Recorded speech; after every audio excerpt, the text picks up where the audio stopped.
Bonjour à tous, soyez bienvenus à notre paroisse invisible.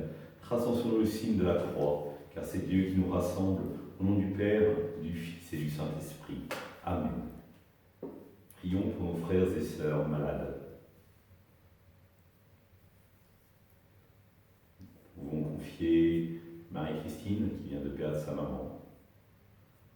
Nous pouvons aussi confier la famille du et Véronique Lévesque qui ont perdu leur nièce.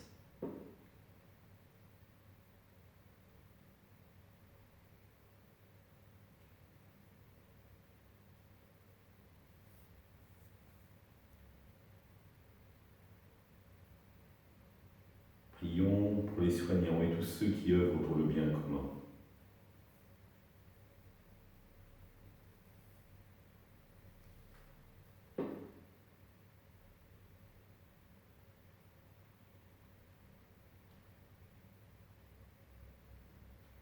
Prions pour ceux qui sont en angoisse et solitude, que l'Esprit Saint vienne les libérer.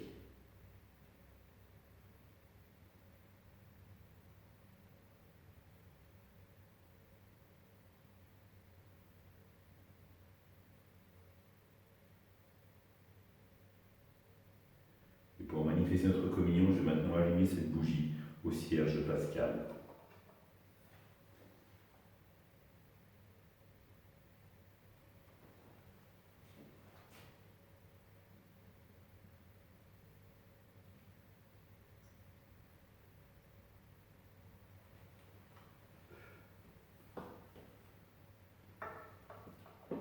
Dans l'évangile de Marc, les pharisiens et quelques scribes venus de Jérusalem se réunissent auprès de Jésus et voient quelques-uns de ses disciples prendre leur repas avec des mains impures, c'est-à-dire non lavées.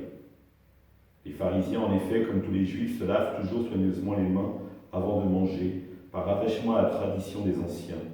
Et au retour du marché, ils ne mangent pas avant de s'être aspergés d'eau. Et ils sont attachés encore par tradition à beaucoup d'autres pratiques, lavage de coupes, de carafes et de plats. Alors les pharisiens et les scribes demandèrent à Jésus « Pourquoi tes disciples ne suivent-ils pas la tradition des anciens?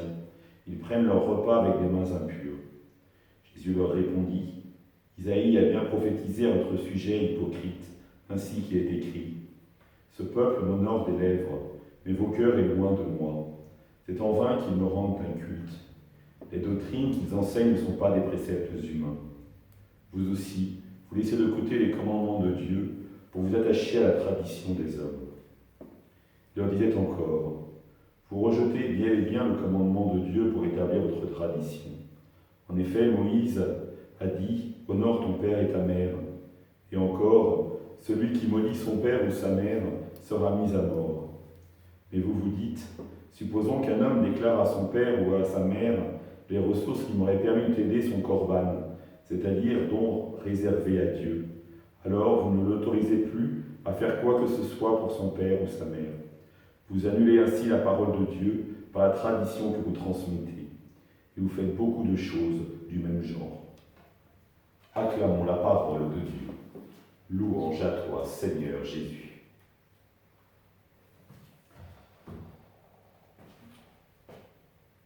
Il y a 30 ans de ça, j'étais en école de commerce.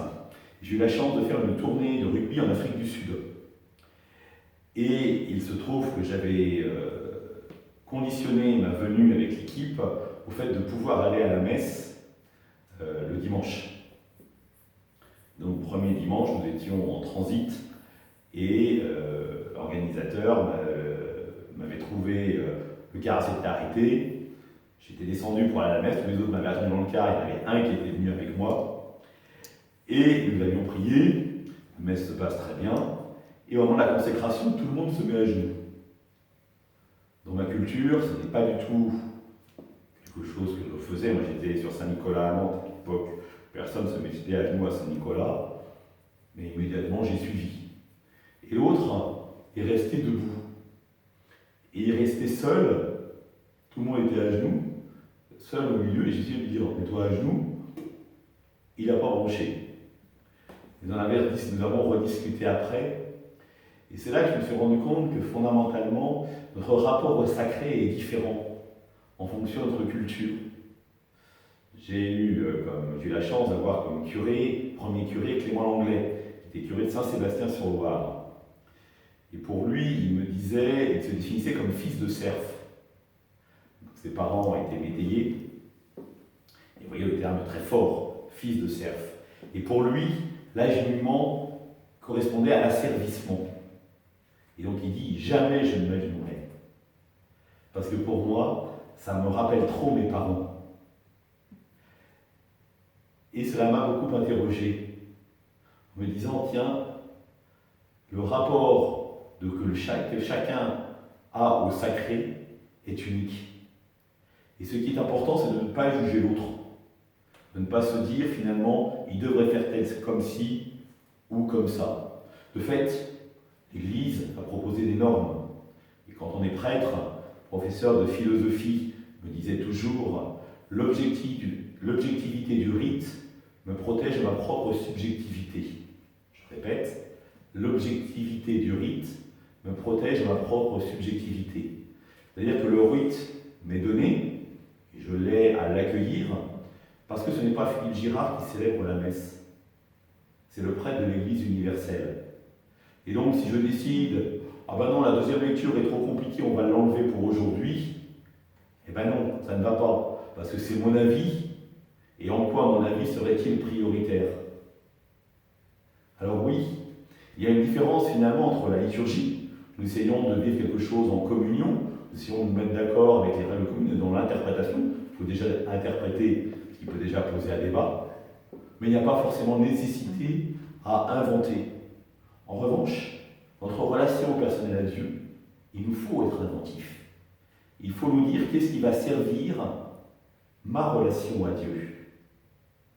Et les apôtres, là, ont bien compris que finalement, manger des épis le jour du sabbat, ou cueillir des épis le jour du sabbat, ça ne va pas empêcher leur relation à Dieu. Ça peut même la nourrir. Et donc, ils se sont affranchis de la loi, au service de leur propre relation, en se disant, il y a là un gain plus grand, parce que ça la favorise, mon union à Dieu. Alors, frères et sœurs, essayons toujours de regarder si ce que nous vivons dans notre vie de tous les jours, mais aussi notre relation de prière, aide à la relation à Dieu, ou si nous le vivons tout simplement par tradition, voire par répétition, sans avoir conscience fondamentalement de ce que nous faisons, sans y donner un sens profond. Parce que c'est en donnant sens que nous nourrirons notre relation et que notre amour de Dieu grandira. Ensemble, nous prions. Notre Père, qui es aux cieux, que ton nom soit sanctifié, que ton règne vienne, que ta volonté soit faite sur la terre comme au ciel. Donne-nous aujourd'hui notre pain de ce jour. Pardonne-nous nos offenses, comme nous pardonnons aussi à ceux qui nous ont offensés. Et ne nous laisse pas entrer en tentation, mais délivre-nous du mal. Amen. Que le Seigneur nous bénisse, qu'il nous accompagne toute la journée et nous garde dans la paix, au nom du Père, du Fils et du Saint-Esprit. Amen. À demain.